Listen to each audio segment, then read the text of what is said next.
Welcome to Bigfoot Society. If you have Bigfoot activity to report from the same areas discussed in this episode, please reach out to me directly after this episode. And if you'd like to be on the podcast to discuss a personal Bigfoot encounter, please reach out to me directly at bigfootsociety@gmail.com. Do you wish there was more Bigfoot Society to listen to every week? Well, there is now. If you become a supporting member over at Patreon, you get a special members-only episode every single week on Wednesdays, and sometimes even more episodes. Head on over to patreon.com/The Bigfoot Society. And now let's get on with the show. All right, Bigfoot Society, we've got the privilege of talking to Teia tonight. And she contacted me from the great state of Oregon about some things that they've experienced over a 9-year period. How's it going tonight, Teia? It's going very good. Perfect weather. Definitely perfect weather. It's starting to get a little bit cooler out here in Iowa, and I'm sure it's beautiful out there in Oregon as well. But you sent me a little bit about what happened. It sounds like a fascinating story, and you even were able to talk with Cliff Barackman about it. And I can't wait to hear the whole story. So I'm just so glad that you're on the phone with me tonight.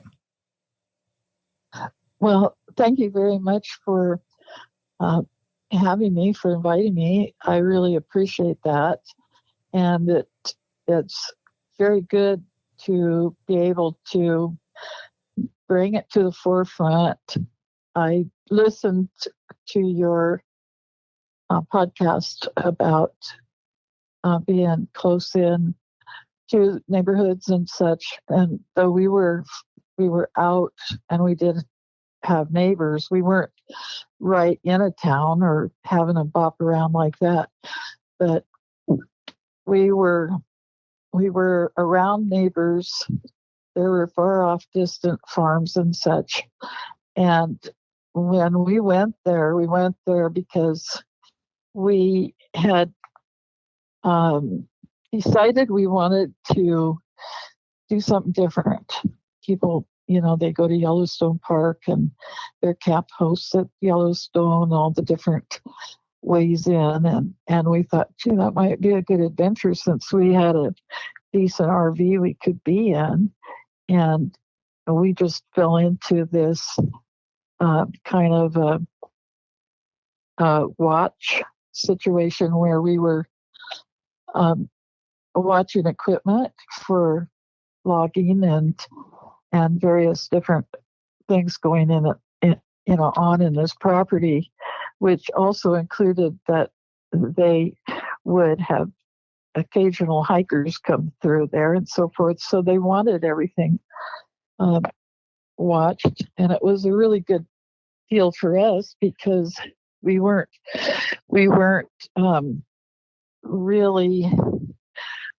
We didn't feel like we were really working. We were all able to keep jobs outside of there, but we were able to be up there in the times and the necessary times and overnight when they really needed us to keep an eye on things. So it felt pretty good. And, it was like, parents, we were never actually, I do need to digress a little bit. We never did ever reveal that we ever had those experiences there because of the various different people that would come in. And we did not want anybody to be fearful of anything because, number one, it's a forest and it has everything in it, from bobcat, bear, coyote. The bear was a small bear. It was a tiny bear, but we had owls and everything in there that you would expect. So we tried to help folks that did come in there to understand that it was actually a forest. It needed to be regarded as such so that there wouldn't be any surprises from any of the wild animals. And we tried to, we were there, they'd ask questions, but we'd, always be distracted from our job with geocache and Pokemon folks, and they drop by, do you got a clue? We know what's up here, and all that. And of course, we didn't, because we didn't do that. But our adventure started in September of 09. We moved into the little RV site thing that they had set up for us. And, after living in a park for a while, a regular RV park, I just felt totally wonderful there, because it was just a breath of fresh air, and having a variety of evergreens and a blend of deciduous. It was a glorious forest, a great place to be, peace and quiet, no cars. So here we are.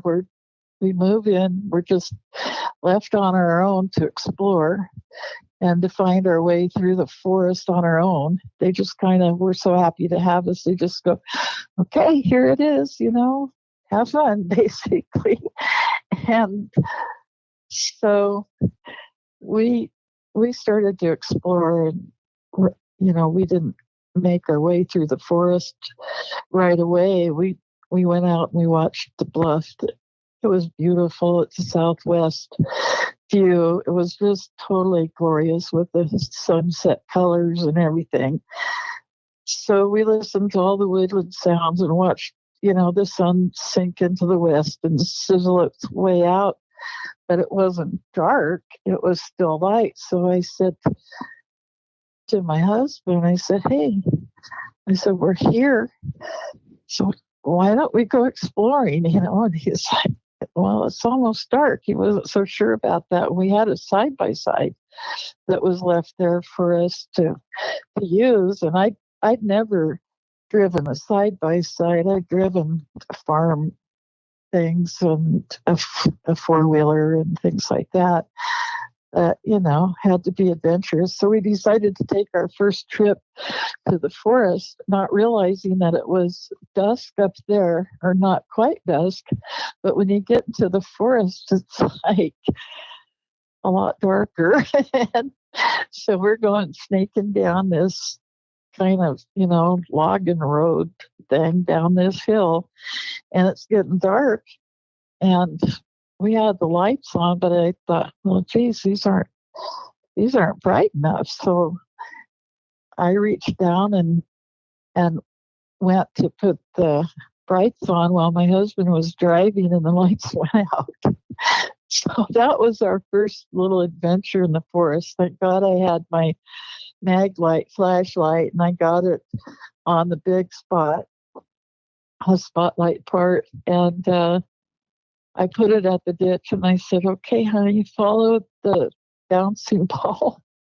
And I bounced it up through the ditch line, and we got back up around the corner and up there where it was safe and in our house. But, that was our first tour of the forest in the dark. Our next tour was daylight. And, we went down the road and explored all the different parts of the area, and looking over everything that we needed to look over. And it was just, a wonderful, beautiful place to be. After a rain, it smelled like Christmas trees. It was so clean and beautiful in there. And on the weekends, we'd go out and just sit and have our coffee on this deck that we kind of threw together really quick right after we moved there, and we fenced it in to be kind of a catio, and we would cook out there every night. And within a few days, we experienced odd noises, whistles, and a lot of coyote calls, and all different from all different directions around the hill. And it was most nights. And fall was coming fast, and As the coyotes seemed to quit calling and being around, the owls came out, and it became more frequent, giving kind of a haunted feeling to the forest. But I guess it seemed to be mating season that was upon us, and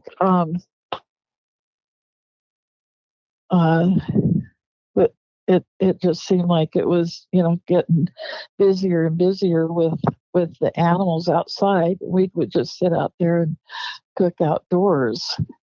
Below us, we had it was an undeveloped part of the forest. It was really pretty rugged down there. It hadn't really had any road built into it. Anything done down there had to be pretty much done on foot or with some type of heavy equipment. And it was pretty heavily forested down there.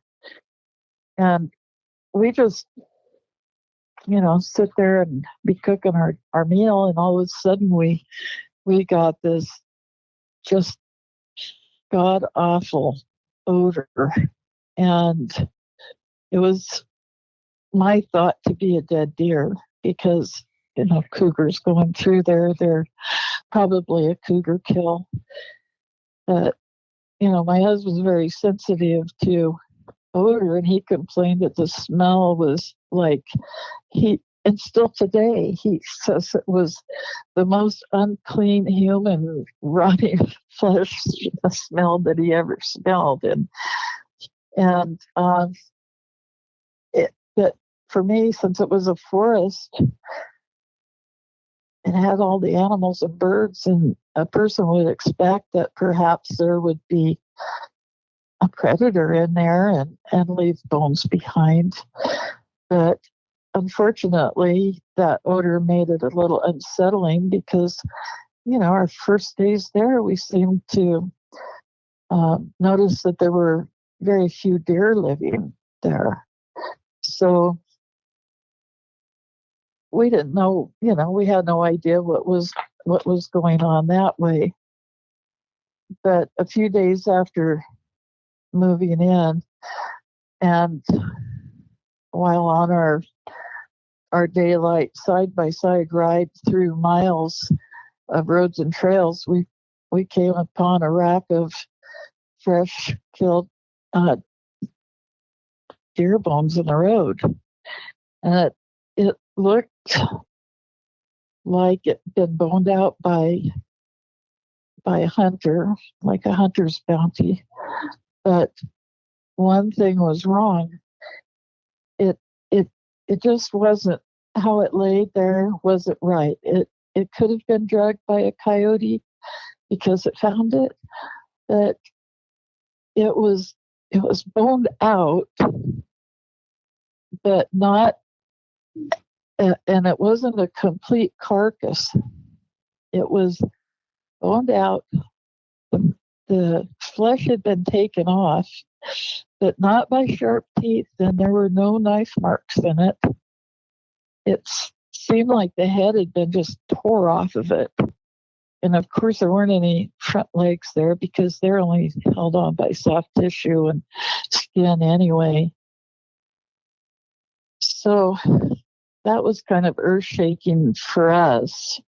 And we were totally thinking that somebody had come in there and poached a deer and then threw the bones out up there. But, after that happened, each day led to its own strange happenings, with one strange thing after another. And much to our surprise, we found out that we had an eccentric neighbor who was sneaking in at night and building a fire in the forest and partying and in the moonlight and tossing beer cans around in the forest. And how they got in was they skinnied by a building that was there for keeping the side by in and so forth like that. And they get past that bill, and they had this little truck. It was like hand spray painted camouflage. And they'd go in and swipe firewood and things like that as well.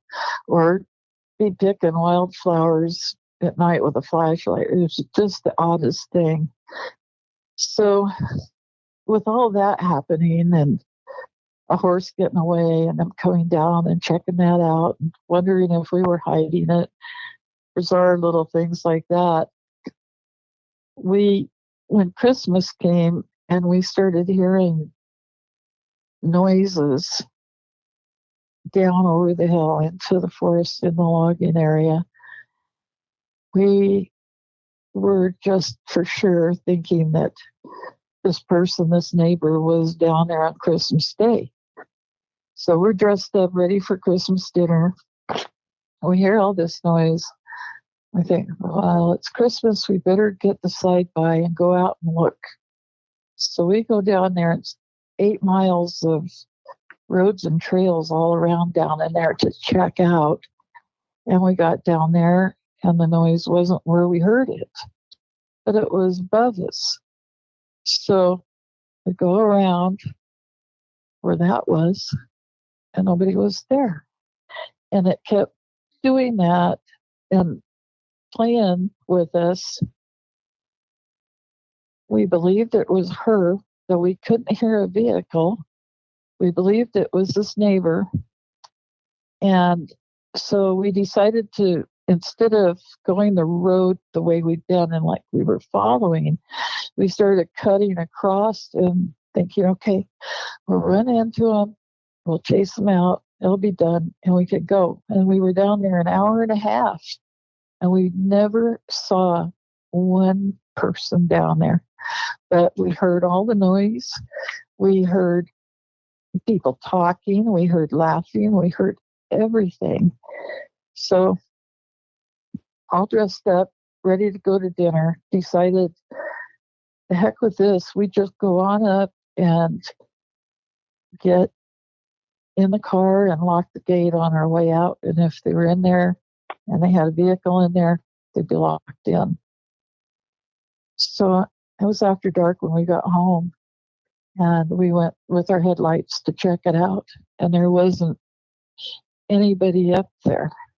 It was just so mystifying and so weird and creepy, knowing that we were hearing things, people laughing and this and that, and there was only one way in and one way out, and we had locked that way.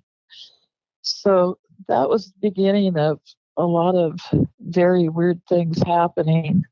But the weirdest thing was the nights that we heard far off howling. And I always referred to it as the Hounds of the Baskerville, because it was this god-awful, hair-raising, screaming, weird stuff.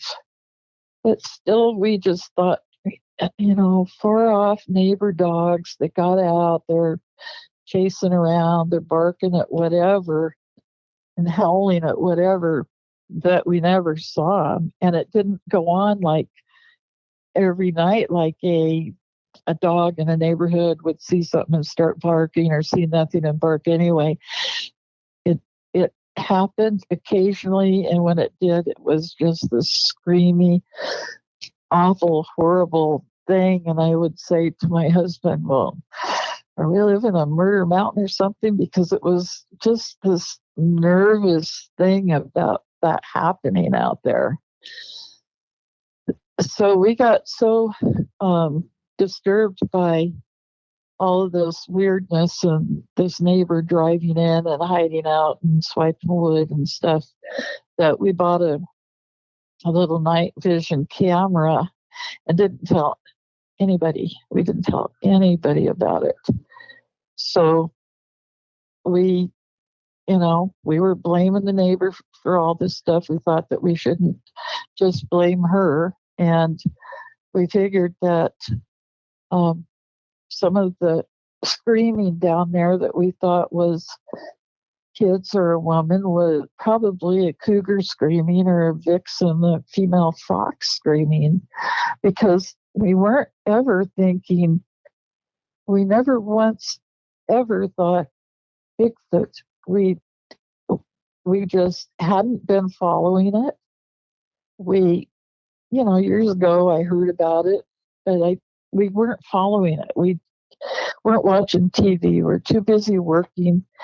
And it was about that time that we did run into Finding Bigfoot people, the TV show, but we only got to kind of look at it once in a while, and we still didn't cop a clue to this possibility of it being Bigfoot. So we kept that camera at the front of the house and would watch. And the first thing that happened was a neighbor dog come running down and put its eyeball right up against the camera because it was on a tripod about 2.5 feet off the ground. And we could see that we had a 32-inch TV with that on there. And the next thing that we saw on there was a cougar's eye. And so we knew that we had a prowler and that it was a cougar sniffing things out. That, the cougar could have been making the screaming. So we never, like I say, we never put it up to being Bigfoot at all. But there was a lot to do there with cleanup of the forest and maintaining the areas and taking care of, trash. And they had a pit toilet that they had put in there, and there was other facilities there to be used too. And we would take care of the roads and the ditches and all the touch-ups. And one night while we were sitting up at our place, we'd just gone in the house from eating out on our deck, and we heard the pit toilet door just opening and slamming shut, and opening and slamming shut, and opening and slamming shut. So husband jumped in the side-by-side and went down to check it out. There was nothing there, nothing around. He drove the whole area. Nobody, nothing was there. So that was, beginning to make us wonder about, having maybe homeless people coming in there, sneaking by the fences or whatever, and maybe they were down there doing whatever. But it just never made any sense to us at all. The noises, there were children laughing. We never found any children. In the night, we heard an eagle cry, and it's like it was flying over and doing its eagle call. There's no eagle been calling in the middle of the night that I ever heard. But, and doing all of our chores and everything, we just started watching things, and we started watching tracks in the snow when the first snow came. And sure enough, we were down near that pit toilet area, and we found bipedal tracks, or what looked bipedal, in the snow. So we go, maybe there's something going on here. Suppose we have a Bigfoot. But then I got the photos off of my phone and blew them up on the computer, and you could easily see it was a bear track, because one foot went into the other foot, making it look like a large footprint, one large footprint. So we just kind of warned the loggers and the crew to kind of keep food and things like that. Any packaging, be sure to throw it away and not drawn in. It was a small bear. It was a very, very small little female bear, and she just kind of cruised through and it seemed that she just cruised on, and we never saw any more of her tracks. We saw her one time, and we never saw her again.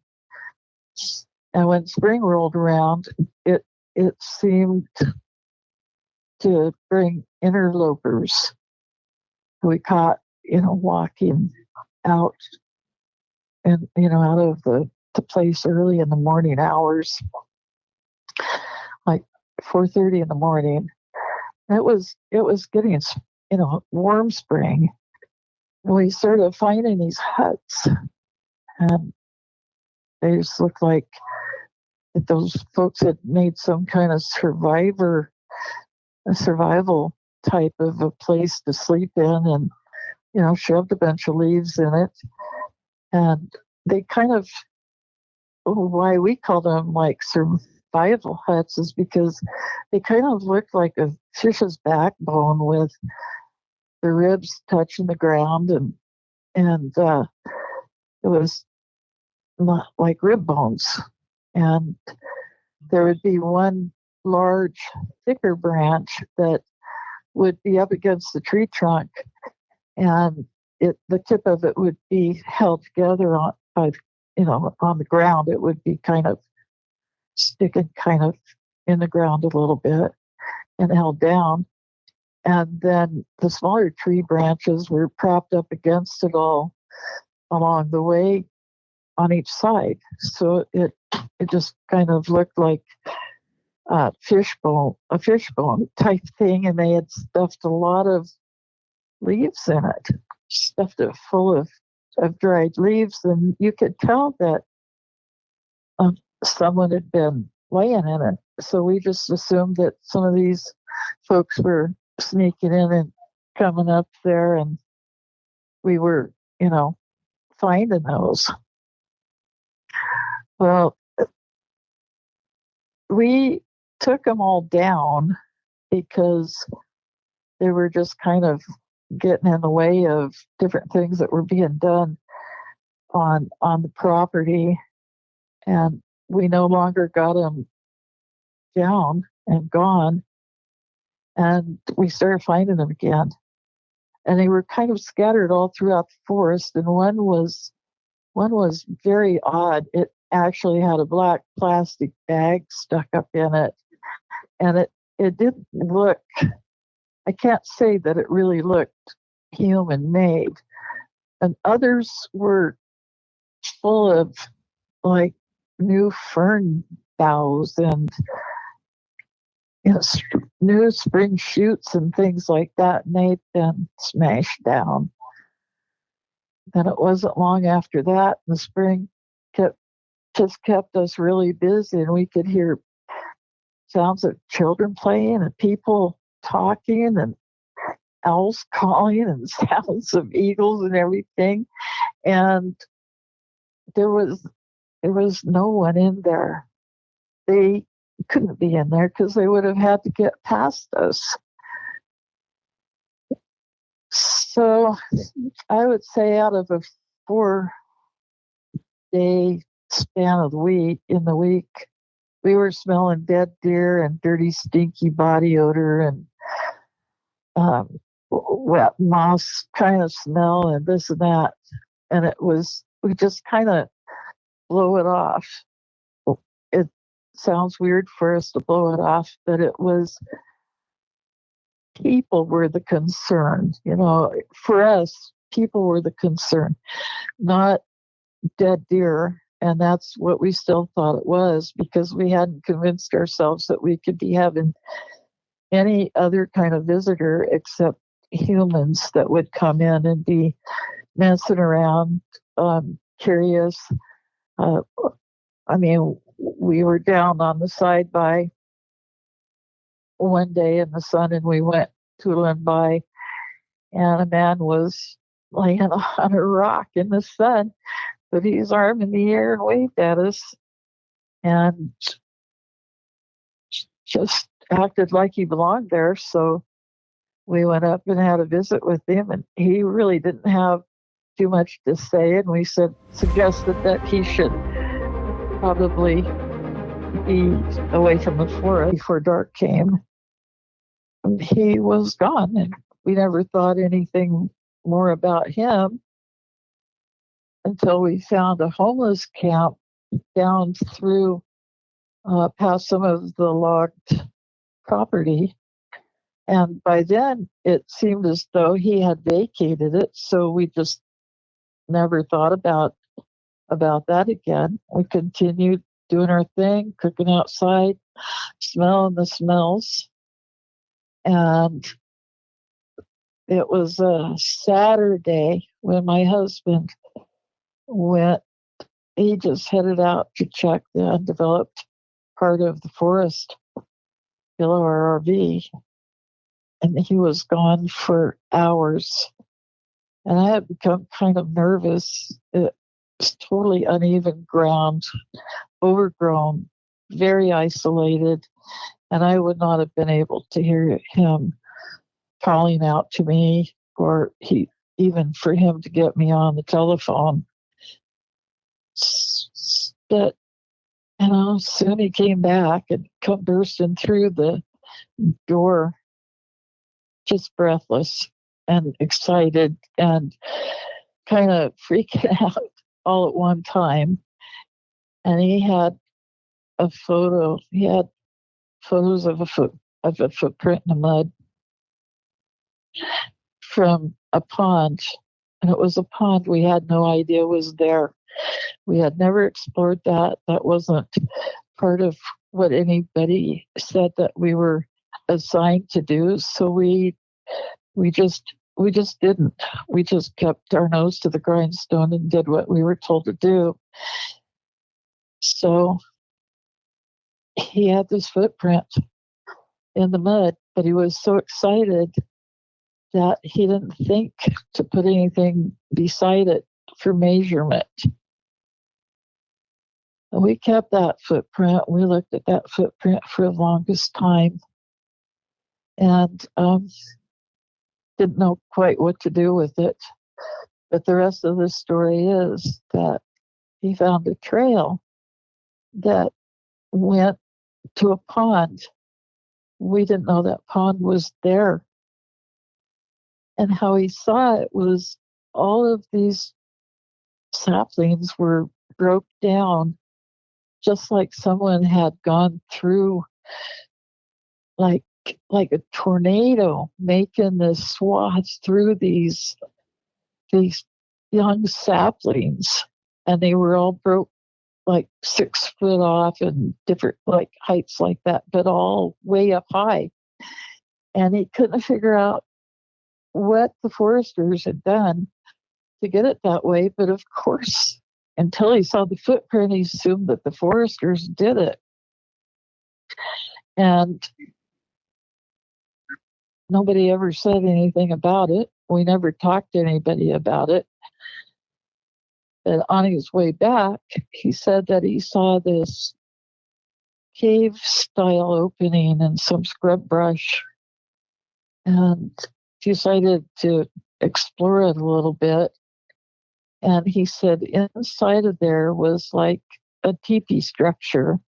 He said it was big enough that it would have taken men to build it. He said there was no way any kids or any young people like we had seen going in there could have ever built it. And he said the opening of the structure and the ground under it was been frequently used. So, just behind our house was a partially maintained game trail. And although we didn't recommend people use it, we know that we heard occasional human sounding feet going by it, like footsteps going by it, but we could never find anything. So we just assumed that maybe it was, a deer or something like that going through. But, we didn't know what to do with all this exciting information that he found. And then we started watching Finding Bigfoot. And we saw Cliff on there. We saw all of them, of course, but Cliff was the one that appealed to us. So we decided that perhaps we should try to get a hold of him.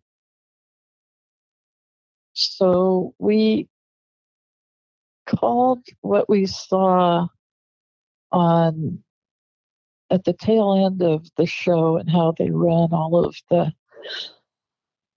people that have been in it, where they've been, and so forth. We saw that there was a place that you could get a hold of Finding Bigfoot producers or something like that. So we called, and they were like, yeah, we want to hear from you and everything. And we talked to them, but we finally realized that we weren't really talking to Finding Bigfoot people. We were talking to somebody else that had a radio station, a radio broadcast. And actually, it didn't really help us find out anything except hearing other people talk about it, the subject, and I think it made us more nervous about everything. We had, times when it was perfectly normal, and then other times it sounded like a bull crashing through the woods. We had trees being pushed over when there was no wind. They were falling. Whether they were pushed or not, I can't say. I shouldn't say pushed, but they were crashing around us. And we would find trees across the road. We would find saplings across the road. We would have to move them and so forth to clean up behind whatever was going on. And I would, I loved photography. I would go down and around into the forest and take my dog with me. I never knew who might be down there. It just pays not to go alone. So I'd get the side by out. We'd go down there and I'd shoot a lot of pictures. There was just tons of things to see and take pictures of. But yet my dog would get so nervous, and she would start this low growl and be looking behind us, and nothing was ever there. She would get so nervous some days that she'd start pulling my coat because she wanted to leave. So I just give in and get out of there and take her back. But one afternoon, I went down into this really nice, beautiful place where there were lady slippers and different, really kind of exotic. It was a very magical place. There was a creek went by it that kind of had a deep gorge. There was a nice sound. It was just a beautiful place until it wasn't. That day, it just wasn't pretty anymore. And all of the hair on the back of my neck, everywhere on me, just stood up. The smell was there. And the feel that I got, the deep feeling that I got inside of me was just so paralyzing in such a weird way that I could hardly get the side by in reverse and get it turned around to get out of there and back onto the main road. And after that day, I could never go past a certain point in that forest because it seemed like there was some type of mental thing that was stopping me. And my husband could go through there fine, but it seemed like I was stopped from going through there. And I always think back on it being because of my camera, because during this time of the bear being in there, the owner of the whole property decided to put a game camera in there. And I just wondered in my own heart of hearts, were Bigfoot, let's say that's what it was, this is Bigfoot, saw the infrared in my camera and just linked it to the infrared eye on the game camera. That's the only thing I can think of for me to have done a misjustice, to be like stopped, like a wall was right there and I couldn't go past it, but I didn't dare go past it. And I felt the fright of it all. And it seems so weird to have to say this when I've never been afraid in the forest ever. I lived in the forest my whole entire life, in the wilderness, and I was never afraid. But this I was afraid of. So, given that, I just respected it and went on about my business without going through that part of the forest.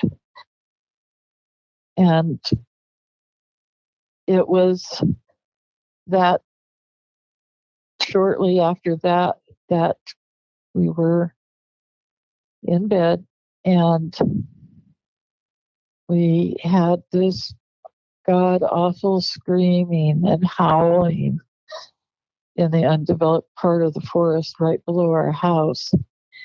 And this yell scream was so incredible that you could feel the reverberation off of it, like hitting like on the windows is what it's so hard to explain, because it's like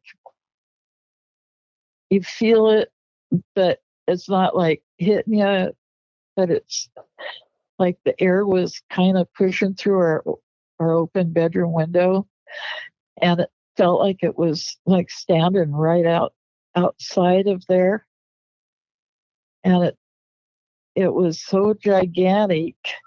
We've heard a lot of, now that we're now watching about Bigfoot, we've heard several howls that sound exactly like that. And at first we're like, what the heck is that? And then it didn't happen again. It stopped and it was quiet. There wasn't anything making any noises out there. And about 2 minutes later, I heard an answer, and it was the same exact howl, and it was like sounded 3 or 4 canyons away, but it was loud enough that you could plainly hear that it was exactly the same thing, like somebody else had answered the one that had just yelled outside of our house. So after that, we kind of just did our thing. We didn't try to make big issue out of it. We didn't try to go hunting for it. We just were minding our own business. We had been, in the first days of being there, we had some apples and things that had kind of gone a little bit hinky, and we knew deer were there, so we set the apples out there and let the deer have them.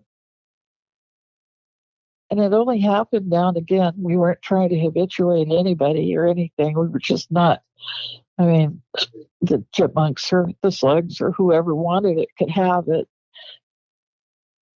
And then we started later on, after the howling and things had happened, I started finding things on my porch.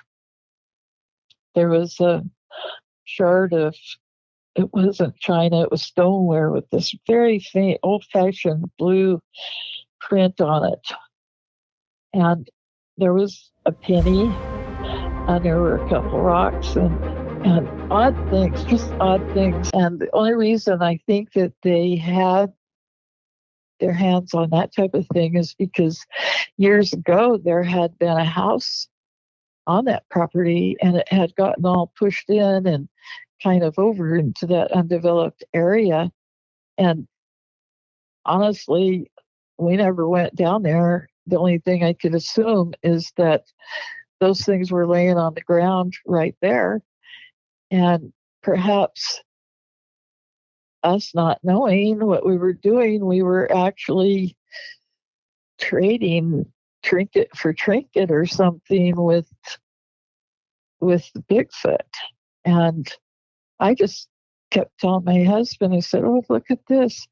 Fairies are coming out of our garden and leaving us things on our porch, because we weren't willing to actually accept that any of this could be Bigfoot. We're just like, okay, something really screamed really, really loud, like a siren, and we're just going to keep on keeping on and not worry about it until we have to.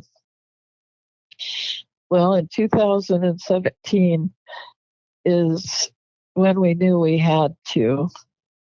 And actually, the scream was in 2017 too, about May, somewhere in there. And in June, middle of June, we had been away and we were coming home. It was about 11:30 at night. And it was just clear as could be, quiet. And we saw this weirdness almost to our house. It was probably 500 yards as the crow flies from our house. And all we could ever express was this watery, this just weird, blurry, watery type of movement. And we kept saying, it looked like the Predator. Did you ever see the Predator? And the only people we told at that time were our very best friends, and we were scared they wouldn't believe us. And we said, look, we saw this thing that looked like the Predator when it went through the forest. And it did, until it came out in the headlights.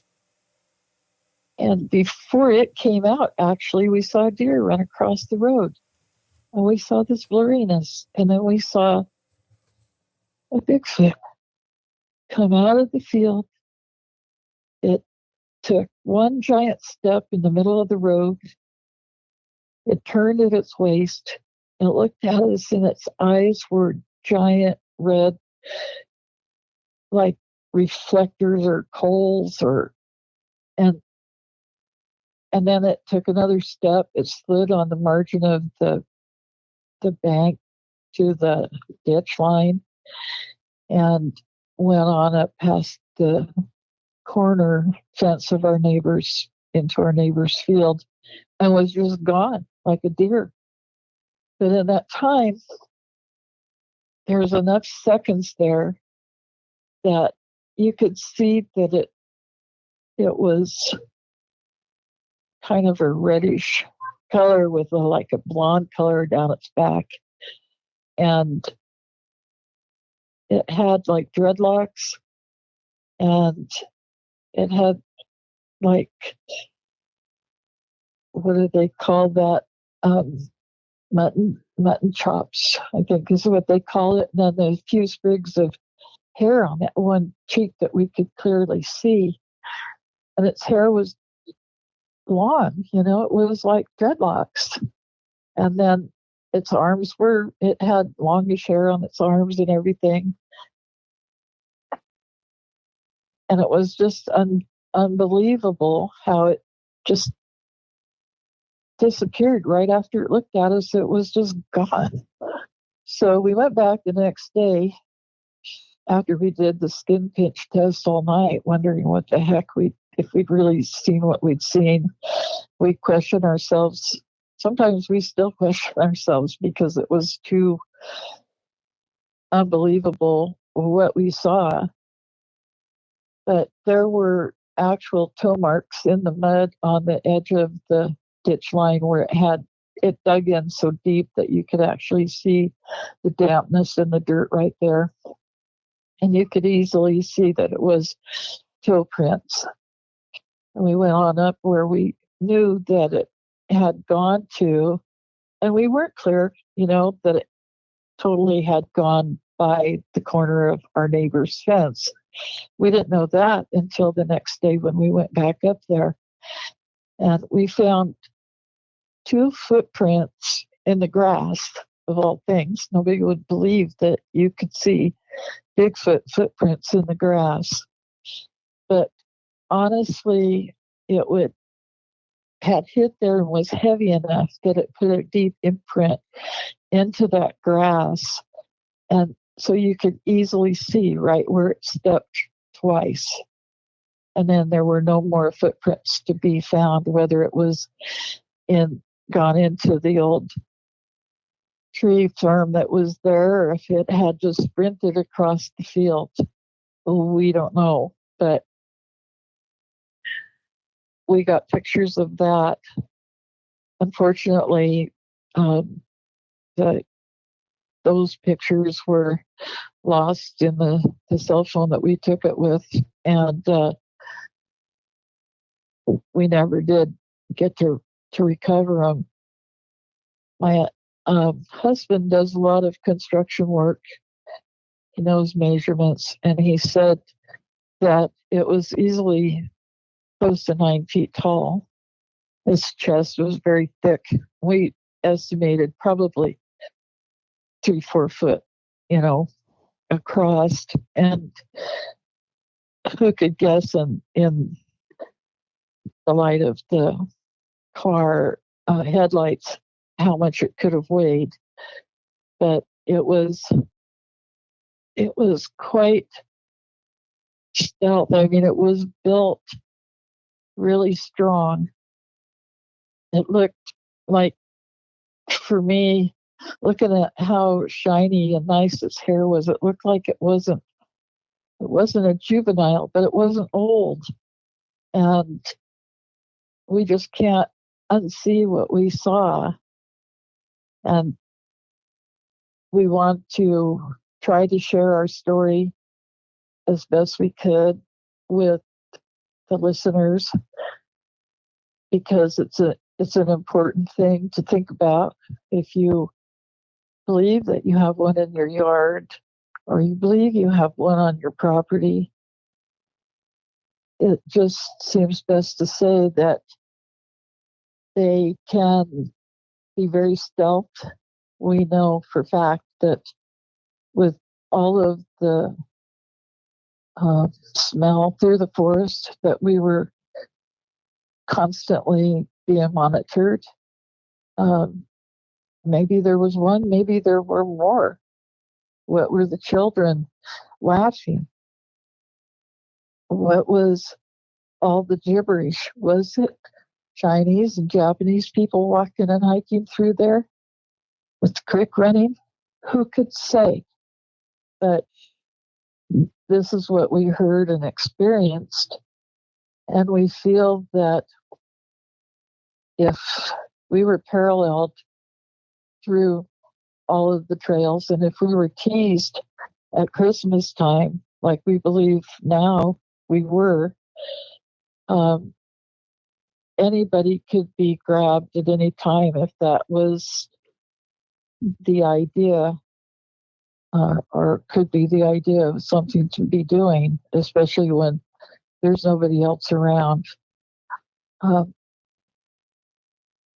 Just a couple nights ago, we were watching the 1 year remembrance of Carrie Arnold. We just happened to come across Hidden Existence. And there was a gentleman on there that said, you need to be aware of Bigfoot, because Bigfoot has one occupation, and that is to survive. And to survive, he has to be a killer. He's not just eating grubs and roots, but he is eating deer and other things. And that humans should be just as aware of the danger as any of the deer are. And that made a lot of sense, because at any one time, when we were busy with leaving the side by running, we could have never heard them sneak up on us. We never heard them when we knew they were there. We would hear the whistles when we knew they were there when we were cooking. There was one whistle that was a constant whistle. It sounded like a bird, and I would whistle back to it, thinking it was a bird. And we just would go, it would whistle, I'd whistle. And then about, I don't know, a year, 2 years after we moved away from there, I told my husband, I said, you know the funny thing about that whistle and that bird? He said, yeah. I said, did you ever notice that there were no other birds whistling that way? There was only it and me. There were no other birds that sounded that way. And we'd heard about so many whistles from people on all the different Bigfoot shows that now we know that that's probably what it was. There's so many things that we were so naive about. We never thought about Bigfoot. We never watched the shows about Bigfoot until we moved away from there. And now it's been 4 years. And we're still hearing people repeat things on the Bigfoot podcasts and videos that we've said ourselves. It's like listening to a recording of ourselves over and over and over about the trauma, about the spookiness, the noises, the fake owl calls, the fake eagle calls. It's unbelievable what can come to you this long a time later. 4 years, I think, is a long time, and we were like traumatized then, but it seems like we're still traumatized from it, because now we have dreams about it that we never had before. So it's good to kind of listen to what everybody has to say, share your words and your experience with other people. Someday we'll get to the bottom of this. Someday we'll all know what it is. And, Scott Carpenter's in heaven now. He knows he's probably got his answers. Terry Arnold's in heaven now too. They're probably the only ones with the answers right now. But we're all hoping to get there, and we're all hoping to find out in a scientific way without needing to take one of these creatures out. And I appreciate being on and invited on the show to share my words and get my story out. Teia, thank you so much for sharing what you both experienced. It's an incredible account. Do you mind if I ask you a few questions about what you shared? I actually would love it, because awesome. In trying to not get too long and drawn out on everything, I have a journal, and I kind of tried to do a synopsis of the highlights and the things that I thought people would be interested in hearing about, So if you can ask me questions, it might really help to get more of the important things out. Yeah, just a few things that I'm kind of curious about. So when you had the sighting of the Bigfoot, were you able to get a really good look at its face then? Yeah, it had kind of a mud-colored face. In the headlights, it was hard to tell if it was gray or if it was kind of a color similar to its hair color, because the headlights were glowing glowing right on its face, but it seemed like it'd be, if it was daylight, it would probably be more towards the gray. Mm. It had very a huge head, absolutely a huge head, and the eyes were spread quite far apart. And when I say they looked like coals, they were big like that. They were big, and they glowed. They glowed this red. It's so weird how he kept saying it's the eyes, and I kept trying to say, no, it's just some reflectors down the road, and it wasn't. And I knew it wasn't, but it looked like very dark red and just kind of shined out, like it just glowed from the center out, getting like the orange color as it came out. And it had more of a, it had, in the quick look we had, I would say it wasn't ugly at all. It had more like, it had the really deep, the big brow ridge, and the eyes were going so big you could, see down onto its cheeks a bit, but its mouth was just a slit. It just turned and it looked at us. It glared. It couldn't turn its head.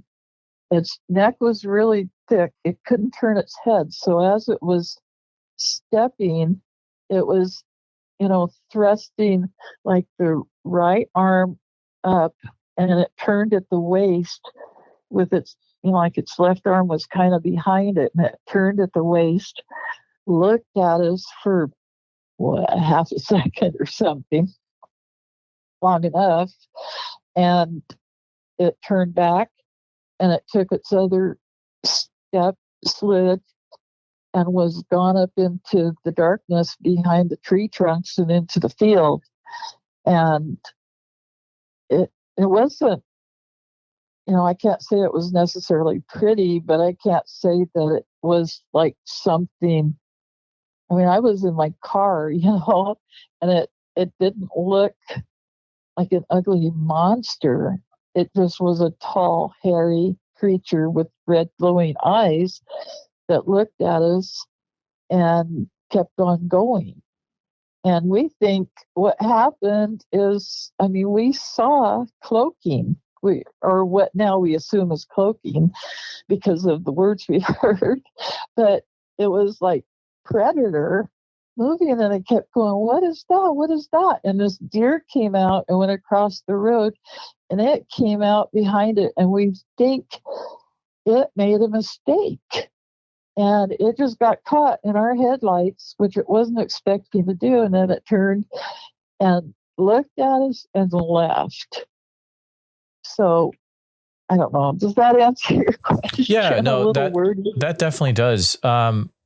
If you had to classify the creature, would you put it more into category of something that was ape-like, or maybe something more human-like, based on what you saw?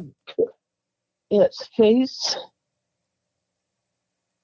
When it turned its face, like its nose and its cheekbones and stuff, looked more human, not ape. And I don't recall that it had the sagittal crest, but it was dark behind it. We had the headlights on it. The hair, like I said, it was long, rock star-like in hair in a way, and it was like dreadlocks, but the rest of the body was shiny and clean. Its arms were huge. Its thighs were huge. It's from like the foot up to the knee wasn't real long. It was the length of its height, I think, would have come from the hip to the knee. That's how it looked like it was built in the best that I can describe from, like I say, in the headlights. That side of it was like really long from the hip down to the knee, and the knee and the calves, from the knee down to the feet, which I couldn't really see the feet, but the calf of the leg I remember was like real, like a rock in there or something, and I suppose that's the muscle flex from the running, but we just know what's, kind of ingrained in our brain that it's something, like I said, we can't unsee it. It's there. It's always going to be there. And a lot of the weirdness that happened was perfectly explainable once we saw it that night. Oh, absolutely. You said that you saw it kind of go over to the neighbor's property. Did you ever go over and talk to the neighbors about it? No. Okay. We never talked to anybody about it. Sure. Because we were, because we saw something that our brains weren't ready to see, I think. And it was hard enough for us. I mean, we talked about it with ourselves over and over and over and over and trying to say, well, this was our reality. Is this what we saw? And we kept going over and over. And the only people that we ever shared it with for these 4 years until we went and saw Cliff, as you said in the introduction, we didn't tell anybody because we didn't trust that we wouldn't be ridiculed. And given our professions and this and that, we really didn't want to put ourselves out there that way.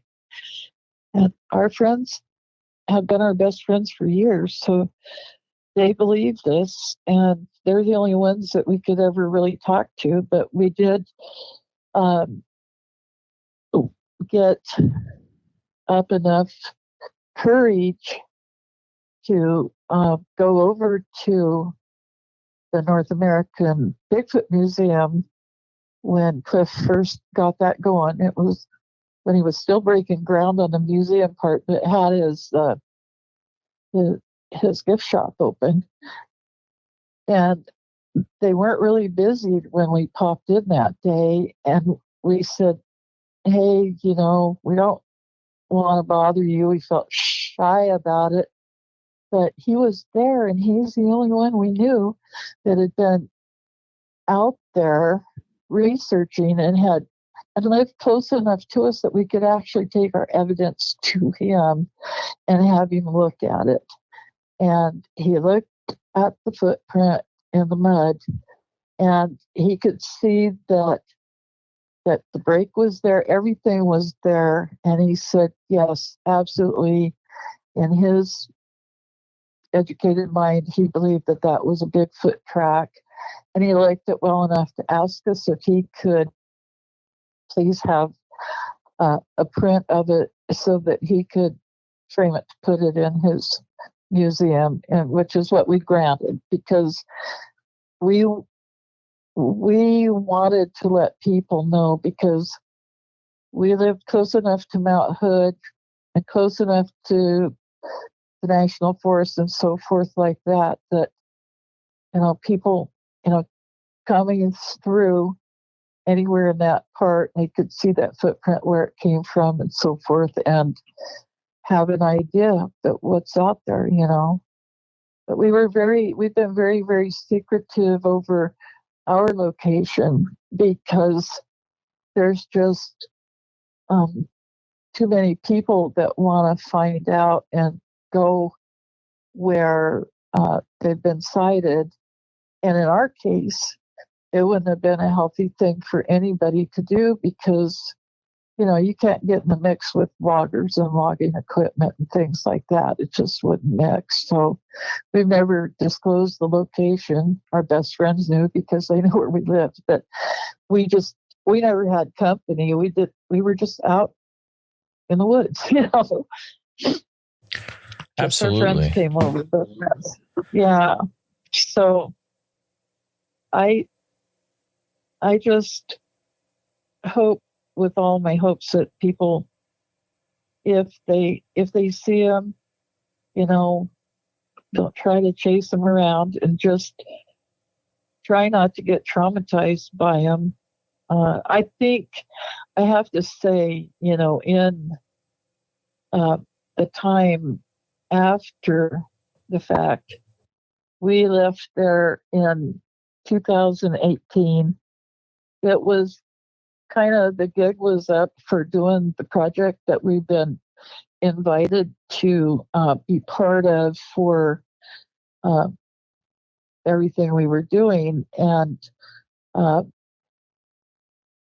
so our gig was up and we moved on with our fifth wheel. And in 2020, we were caught up in the wildfires up there in the area up the Clackamas River. And so I kind of believe that the two traumas together kind of have magnified a little bit to how we feel about, how we saw that the Bigfoot, and then how we now are kind of having to deal with it and the fire thing. I think the fire just kind of crashed into what we were already dealing with, but trying to be realistic about everything. We're just working through it and listening to what we can find out. And we're sharing with you and we shared with Cliff, and we feel like what we saw is what we saw, but it doesn't matter. I'll tell you what, unless you're a courageous guy and you believe with all your heart they're not going to hurt you, if you see one, you're probably going to be doing the skin pinch test just like we are, because it's still hard to believe that we saw it, Absolutely. And it sounds, you guys, I agree, you have been through so much with both situations, but it sounds like you are definitely starting to get a handle on what happened. And this is probably helping being able to talk about it as well. There was another thing that you mentioned really quickly. You talked about how you heard people at certain points, or what sounded like people. And at one point you said it kind of sounded like maybe a Chinese or Japanese language. So whenever you heard people, did it kind of sound like a language type, like that type of language, or? Yeah, actually there were a couple things that happened. I was down doing some photography, and which I totally love to do that. If I had a day off from work and wasn't on the job there, I'd go down and get photography done. And I was down there, it was quiet. Everything stopped making a noise. We had tree frogs and we had birds, everything. All of a sudden, everything went quiet, and somebody goes, "Hey." And I'm like, oh my God, where's that? I looked all around and there was nothing there, but my dog, who was my partner, was sitting there shivering like she was in an ice bath. And it creeped me out too. So I thought, okay, well, maybe we just better wander on back up to our house.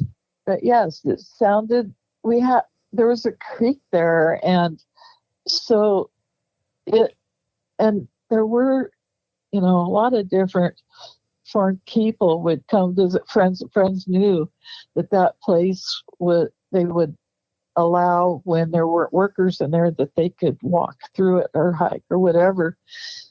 But if you were near the creek, anybody speaking English or otherwise could sound really garbled. And so I just assumed that that's what it was. But we heard at night, at dusk, just before it's getting dark, we could hear children playing down there. We could hear them laughing. We could go up onto this. We were up on kind of a mountain, and there was this knoll there that we could get on. We could watch the sunset, and sound carries uphill. And we could hear children down by the restrooms playing. and giggling and laughing. And we'd get the side by side out and go down there to check to see what family was in there. And there was never anybody there. The same with the door to the privy. Slam, bang, and went down there to check. Nobody was there. Honest to goodness, nobody was there. I have kind of a sixth sense about things, and I used to feel like I was being watched, which a lot of people do, but I would feel it particularly at night. And it used to feel like one of them was just sitting out there under a tree beside the house. And I know it could be my imagination, but that was what I started feeling. And then, of course, my husband, I never brought this up in the story, but my husband, we had 3 plum trees that have been growing there because of that other home that had been there. And they were ancient because that place was ancient. And he found these plum trees, so he went out and cleaned up all around under them. And the next day he was going to go out and pick them. And this is to God's truth. When he got out there, there was not one plum left on any of those 3 trees, not one. He said what was on the ground had ants on it, but there were no good ones left in the tree at all. And it was the weirdest thing. It was just something that we still talk about, how he prepared all of that to go pick the plums, and there wasn't one left. Clear to the top of the trees, which they're not real tall, but clear to the top of the trees, And hearing footfalls going past our house, and thinking somebody's come in there and they're messing around. And then he heard noise out there, and he went out the door, and I heard whatever it was take off. It was going through the woods like crazy. You could feel it hitting the ground. And he came back in the house, and I said, geez, I'd never take you hunting unless I had you dog the deer for me, because you made so much noise going through that brush that, I could hear you all the way down to the road. So that wasn't me. He said that was whatever had been in the road or in the yard ahead of me going through there. So whatever that was, only God knows. We're not going to try to label it. But, everybody says Bigfoot is quiet. Maybe he is, maybe he isn't. Maybe he is part of the time, and maybe if he gets scared, he makes a lot of noise running away, Sure. Yeah. But it, it happened. It's just so, it's so mysterious, and we keep saying, why us? I mean, we had no idea. We had no clue at all. I almost feel like I've had to tell the story backwards instead of saying, geez, in 2017, we had this, predator thing, and then this Bigfoot and the deer chasing the deer and all this and blah, blah, blah. But no, I feel like it's all backwards because how it started out and how we never one time ever thought of a Bigfoot, not once. And like I said, living in the wilderness like I did, I never thought about Bigfoot at all. I mean, people were what you looked out for. You didn't look out for the animals. Usually they were afraid of you. They minded their business. You minded yours and all that stuff, And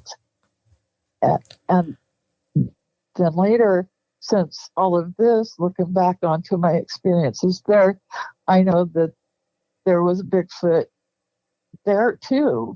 And that makes me feel like I'm even crazier, knowing that some of the noises and sounds I heard there were just exactly like what I've heard other people describe and heard on the recordings that people have made, And it's just weird, but it's my experience. And nothing happened to me. And I guess I'm richer for it that I had this experience, and my husband and I had this experience.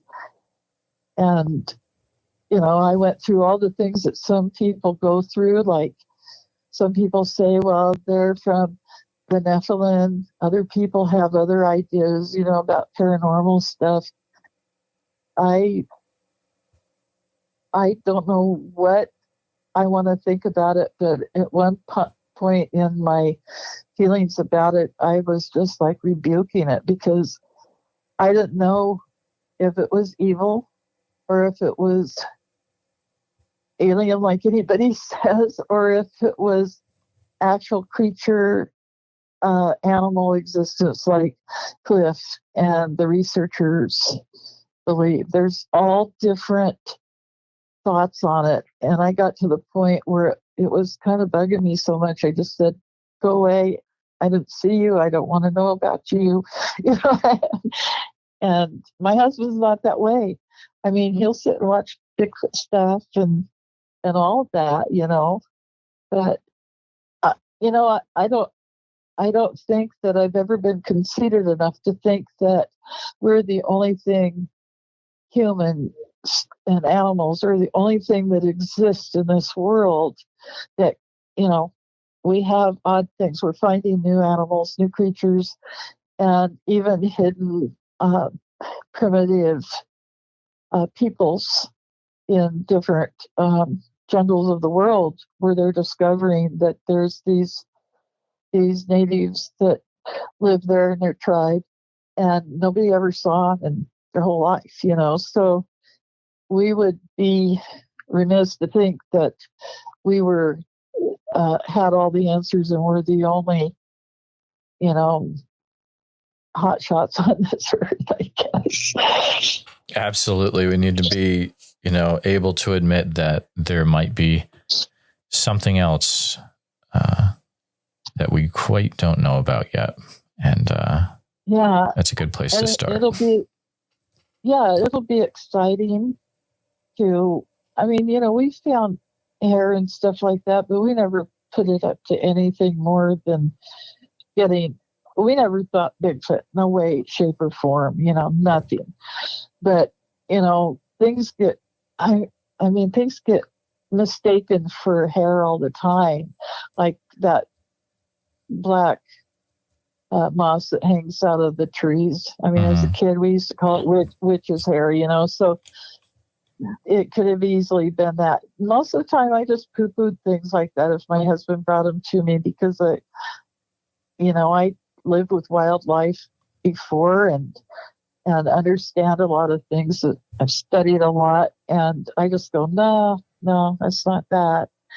And it's not to say I'm a non-believer. It's just to say that I'm a realist. And if it doesn't look real, then I'm not going to say it is real, And that's the same as it is with Bigfoot. We don't know what Bigfoot is yet. And that's why I stayed away from most of the Facebook pages, because I hear all kinds of things that, for me, they don't fit my reality of what is, like, I don't think it's some fairy tale thing, and people can have their own opinion, and that's cool. They can believe what they want to believe and find their answers the way they want to find their answers. And we're still looking. We're still looking for an answer. We're waiting for Jeff Meldrum and some of them, Cliff. He has a special place up on Mount Hood. Mm-hmm. We're waiting for those guys to say, hey, guess what? Oh, absolutely. Yeah, I think a lot of us are, for sure. But Teia, this has been just an incredible chat of, such a long period that you were out there, and thank you for sharing it on the show. I think a lot of people are going to be able to take this information and maybe unlock some memories of their own with it. So thank you so much for coming on. And thank you for inviting me. And, I hope the listeners will be kind and understand that this has been a very traumatic thing. And I just say happy trails to everybody out there in their search and opening their minds to what's going on. And I thank you very, very much for inviting me on. It was my pleasure to stumble through it and try to do my best. And we'll be listening to you because we really are fans. If you struggle with suicidal thoughts, please contact the 988 Suicide in Crisis Lifeline. You are important and we need you here. Thank you. Please take a minute to help out the show by subscribing on YouTube, making sure you hit the bell so you don't miss any notifications, and share the episode on YouTube with a friend. Also, if you're listening to us on a podcast, thank you so much. Make sure that you're subscribed, share the show with a friend. Really, it's all about sharing the show wherever you can. If you've had a Bigfoot encounter related to the following or know someone who has, please reach out to me at bigfootsociety@gmail.com or pass on my email. Here's a list. If you've had any encounters in Oregon, which I'm sure there's probably a few of you out there, please feel free to reach out immediately. You can use email bigfootsociety@gmail.com. A special thank you to all the Bigfoot Society Patreon and YouTube channel members. It's your support that helps keep the show going, and I extremely appreciate it. If you want to join in the fun, you can join over at patreon.com/the Bigfoot Society. I'll see you there. And again, thanks for listening.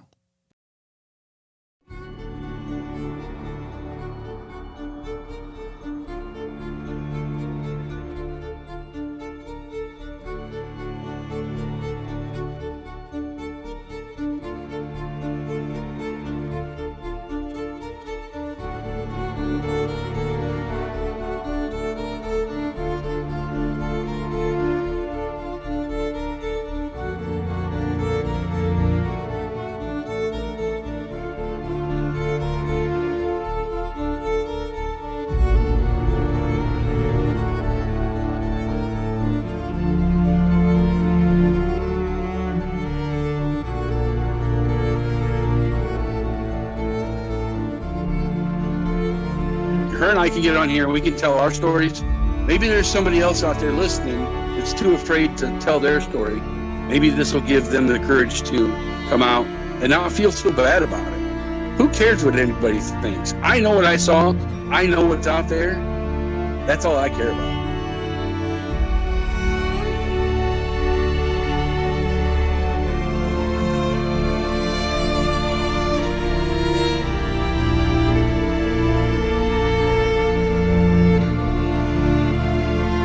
Please let people know. Please let them know. If you ever see one of these things, you need to tell. Because if you don't, then shame on you. You know? Shame on you.